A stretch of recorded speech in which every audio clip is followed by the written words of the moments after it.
Kompas petang kembali, Saudara. Kapolri Jenderal Listio Sigit Prabowo menilai kasus pembunuhan Vina dan Eki di Cirebon tidak mengedepankan scientific crime investigation, sehingga menimbulkan persepsi negatif di masyarakat. Melalui amanat Kapolri yang dibacakan Wakapolri, Komjen Agus Andrianto di hadapan wisudawan STIK dan PTIK, Listio menyampaikan kepada para penyidik agar mengedepankan scientific crime investigation saat menangani suatu perkara. Karena pengungkapan sebuah kasus harus dibuat terang benderang. Selain soal scientific crime investigation, Kapolri juga mengingatkan agar penyidik tidak tergesa-gesa menarik kesimpulan.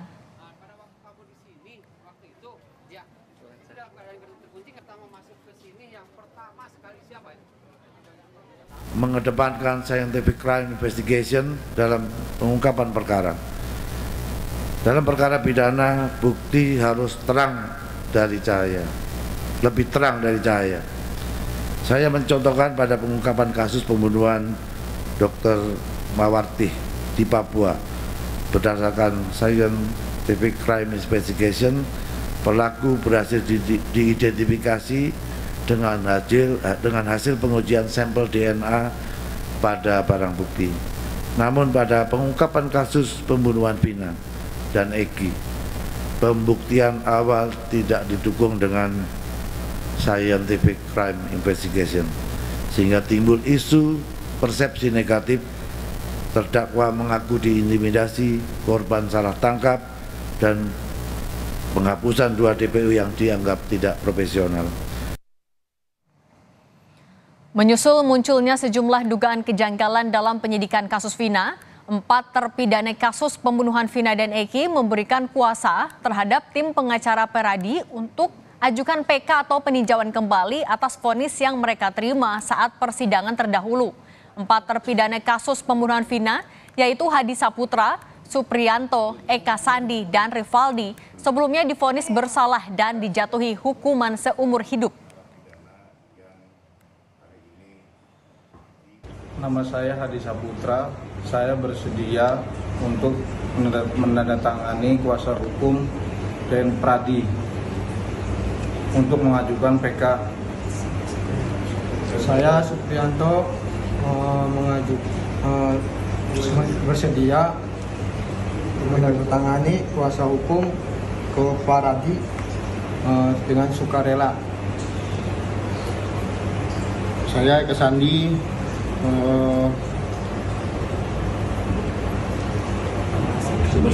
bersedia memberikan kuasa kepada Pradi dengan sukarela dan ikhlas untuk mengajukan PK.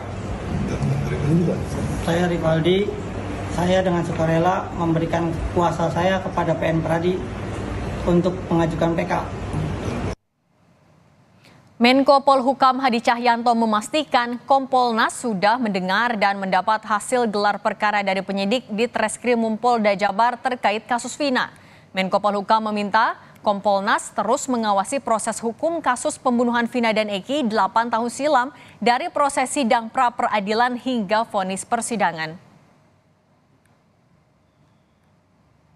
Minta kepada Kompolnas turun ke lapangan, dan kemarin sudah turun. Dan Kompolnas juga sudah mendengar dan menerima gelar perkara, mengharapkan dan meminta supaya Kompolnas terus mengawal, mulai dari gelar sampai dengan ke pra-peradilan dan sampai dengan pengajuan ke pengadilan. Dan saya yakin Kompolnas juga akan serius untuk melakukan fungsinya. Komisi Kepolisian Nasional atau Kompolnas meminta keterangan penyidik Polda Jawa Barat terkait proses penyidikan kasus Vina dengan tersangka Peggy Setiawan. Kompolnas akan mendalami keterangan dari penyidik di Treskrimum Polda Jawa Barat untuk memastikan ada atau tidak kejanggalan dan penyalahgunaan wewenang selama proses penyidikan kasus ini. Kompolnas menegaskan akan mengawal proses hukum kasus pembunuhan Vina dengan tersangka Peggy Setiawan baik di pra-peradilan hingga sidang vonis hakim di pengadilan. Lihat prosedurnya sesuai atau tidak, kemudian teknis pembuktiannya sejauh mana dan sebagainya. Jadi itu semua kami sudah terima dan itu nanti akan digelar di pengadilan. Kami ada tentunya aturan sendiri ya, bahwa menyangkut substansi itu kewenangan bukan pada kami untuk menyampaikan. Kompolnas akan mengawal terus kasus ini sampai dengan sidang pengadilan, bahkan sampai dengan vonis. Pra peradilan kami juga akan mengawal, kami akan hadir. Penyidik tidak asal-asalan untuk menetapkan siapa yang akan menjadi tersangka. Ya dugaannya penyalahgunaan wewenang kalau memang benar diutak-atik. Pengusutan kasus pembunuhan Vina dan Eki 8 tahun silam menuai banyak protes kuasa hukum terpidana, tersangka hingga keluarga korban. Selain mempertanyakan proses kejanggalan penyidikan polisi, kuasa hukum Peggy, tersangka yang diduga menjadi otak pembunuhan Vina dan Eki, menilai ada penyalahgunaan wewenang yang dilakukan polisi dalam pemeriksaan Peggy. Kemarin, tim kuasa hukum Peggy Setiawan melaporkan penyidik Polda Jawa Barat ke Propam Mabes Polri karena diduga ada seorang penyidik yang menghapus postingan milik Peggy yang menguatkan keterangan Peggy.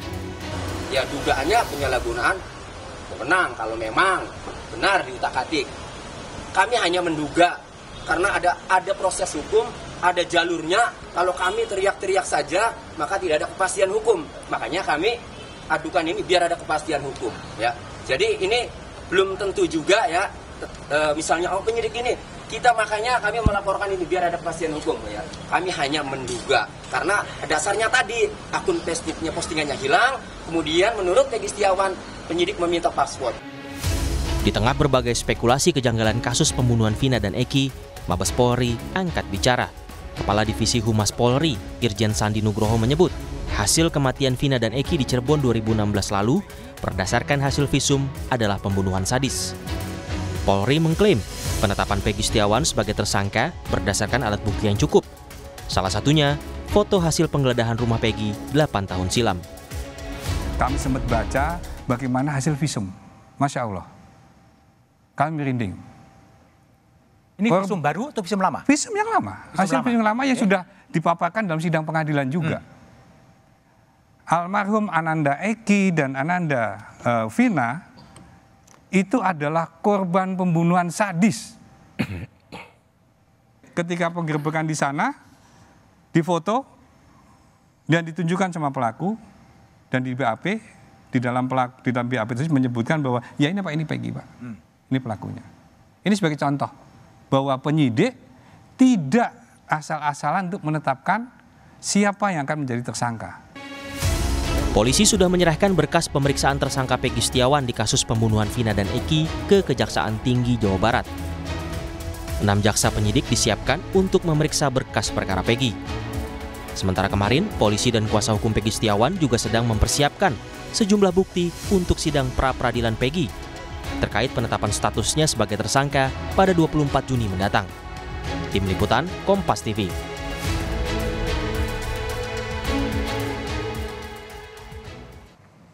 Tudingan kejanggalan dalam pengusutan kasus pembunuhan Vina dan Eki 8 tahun silam muncul lewat protes kuasa hukum terpidana, tersangka hingga keluarga korban.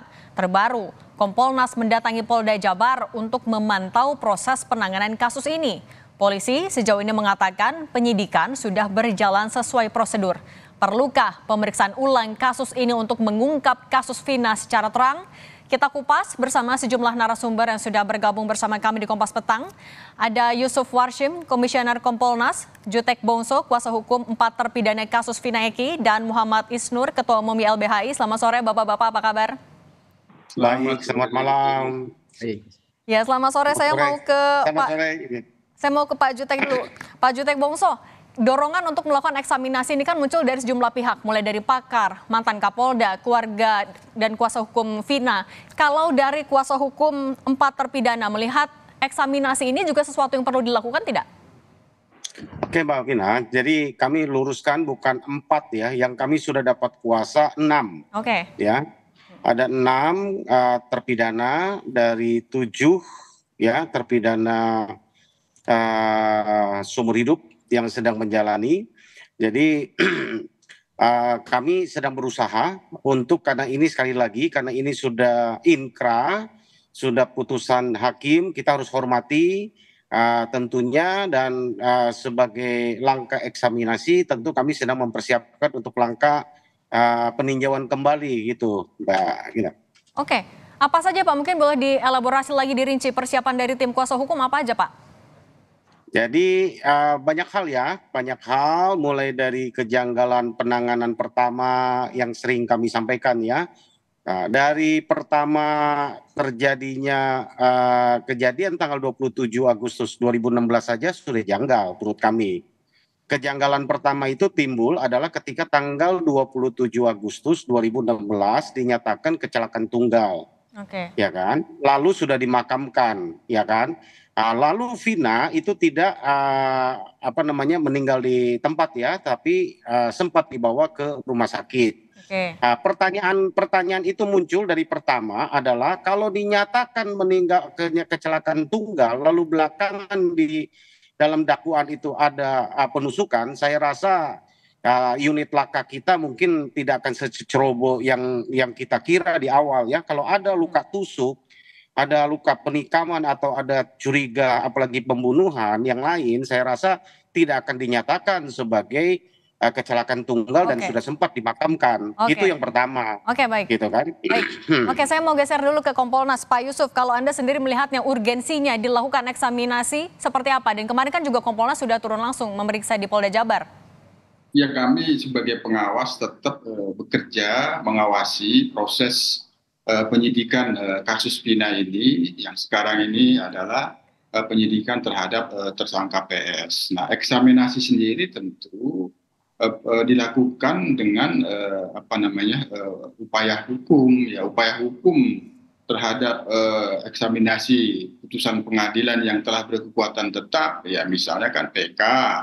Kalau kaitannya dengan penetapan tersangka PS tentu yang pada saat ini dan minggu depan akan berproses upaya pra peradilan. Nah, tentu proses itu terkait dengan upaya peradilan kami terus akan mengawasi bagaimana prosesnya berjalan, terutama bagaimana kesiapan dan profesionalitas penyidik yang akan diuji di dalam pra peradilan, di dalam menetapkan tersangka Peggy, apakah sah atau tidak, apakah alat buktinya benar-benar cukup atau tidak, itu terus kami awasi. Nah, kaitannya dengan eksaminasi internal, kami sendiri kan telah menyarankan perlu dilakukan audit investigatif terhadap akuntabilitas, profesionalitas penyidikan 8 tahun yang lalu. Itu sebagian hasilnya itu sudah ada di kami, misalnya pelanggaran disiplin pada waktu itu, termasuk ya anggota yang menyimpulkan terjadinya laka lantas itu sudah kami peroleh sebagian hasilnya, namun secara komprehensif ini sedang kami tunggu.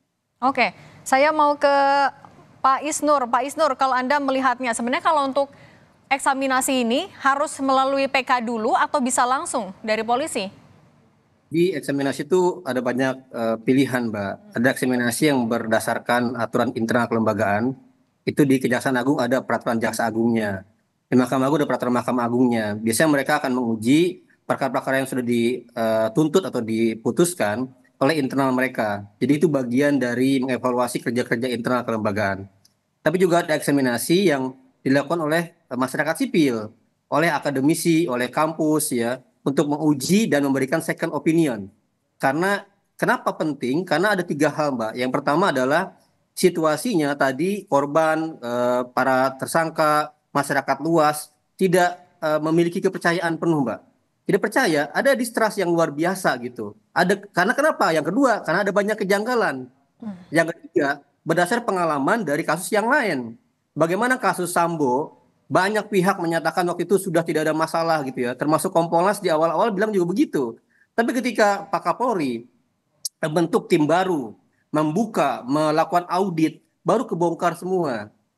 Jadi masyarakat belajar dari banyak kasus lain, terjadi banyak hal di dalam penyidikan. Dan di LBH sendiri sangat banyak kasus di mana kami melihat ada dugaan-dugaan rekayasa. Dan terbukti di ujung banyak kasus yang salah tangkap ya. Bagaimana dulu pengamen Cipulir, anak-anak, dia menolong orang yang mau meninggal, malah ditangkap, disiksa, dan kemudian dijadikan tersangka. Terbukti di ujung kemudian mereka tidak terbukti bersalah gitu. Jadi ada banyak kasus salah tangkap yang membuat masyarakat tidak percaya dan curiga. Jadi eksaminasi adalah bagian dari pendapat lain, second opinion, untuk memberikan dan membuat terangnya perkara. Dan di sini melibatkan independen, jangan lagi penyidik yang sama gitu. Jadi saya mendorong ada upaya melibatkan misalnya akademisi, ahli pidana, para ahli kriminolog, dan bahkan ahli teknik yang lainnya untuk memberikan pendapat yang mungkin bisa sama, bisa berbeda gitu.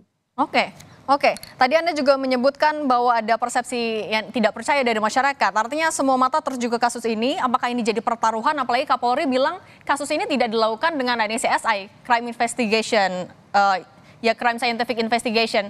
Apa yang harus dilakukan oleh polisi selanjutnya? Tapi jangan dijawab dulu, Pak Isnur. Kita akan bahas lagi usai jeda.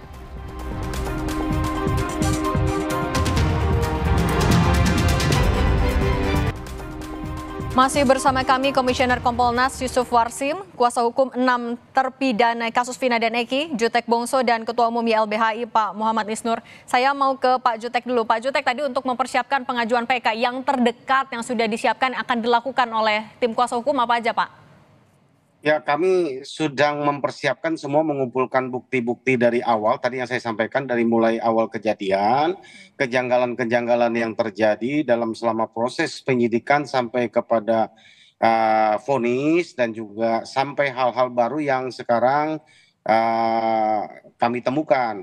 Kami sedang menelusuri dan sedang mengumpulkan, merangkai kembali ya semua jalan cerita, semua peristiwa itu supaya utuh, dan sesudah itu kami akan sajikan dalam novum ya untuk melakukan PK. Demikian Mbak Cindy. Oke, kalau Anda melihat soal eksaminasi ini agar bisa berlangsung transparan, profesional, apa yang harus dilakukan? Ganti penyidik kah? Diambil alihkah oleh Mabes Polri atau seperti apa?